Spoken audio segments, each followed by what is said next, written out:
കഴിഞ്ഞ റീലിൽ ചെരുപ്പ് ഒഴുകി പോയതുകൊണ്ട് ആ ഫ്ലോ അങ്ങ് പോയിട്ട് കുഴി എങ്ങനെ ഉണ്ടായെന്ന് പറഞ്ഞില്ലല്ലോ. ഈ കുഴി ഉണ്ടാകുന്നത് എങ്ങനെയെന്നറിയോ? വെള്ളമൊഴുക്ക് കൊണ്ടുണ്ടാകുന്നതാണ്, അത് നമുക്കറിയാം. പക്ഷേ വെള്ളത്തിനോടൊപ്പം നിങ്ങൾ ആ കുഴിയിലൊന്ന് സൂക്ഷിച്ച് നോക്കിയേ, ഒരു കല്ല് കിടക്കുന്നുണ്ടോ? ഇതാണ് സംഭവം. വെള്ളത്തിനോടൊപ്പം ഒഴുകി വരുന്ന പാറക്കല്ലോ ചെറിയ മണൽത്തരികളോ ഏതെങ്കിലും ഒരു സ്ഥലത്ത് വട്ടം കറങ്ങാൻ ഒരു ചുഴി ഉണ്ടാകാനുള്ളൊരു സാധ്യത ഉണ്ടായിക്കഴിഞ്ഞാൽ അവിടെ ആ പാറപ്പുറത്തൊരു ഗ്രൈൻഡിങ് എഫക്റ്റ് ഉണ്ടാവും. കാലാകാലങ്ങളായിട്ട് ഇങ്ങനെ ഒഴുകി വരുന്ന ചെറിയ ഉരുളൻ കല്ലുകളും മണൽത്തരികളും ചേർന്ന് ഗ്രൈൻഡ് ചെയ്തെടുത്തിട്ടുള്ളതാണ് ഈ ഒഴുക്കി കാണുന്ന കുഴികൾ.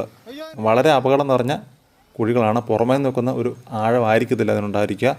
വലിയ താഴ്ച ഉണ്ടാവും, അതുപോലെ തന്നെ സക്കിങ് എഫക്റ്റ് ഉണ്ടാവും. ഇതിൻ്റെ ഒരു എൻട്രൻസ് അപ്പുറത്ത് തുറക്കുന്നുണ്ടെന്നുണ്ടെങ്കിൽ ഇതിനുള്ളിലോട്ട് പോയി കഴിഞ്ഞാൽ നമ്മുടെ ബോഡി പോലും പുറത്തോട്ട് വരത്തില്ല.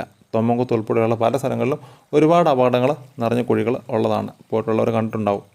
അപ്പോൾ അങ്ങനെയാണ് ഇതിൻ്റെ അകത്ത് കിടക്കുന്ന കല്ലും മണൽത്തരികളുമാണ് പ്രധാനപ്പെട്ട കുഴികുത്തുകാർ. ഓക്കെ.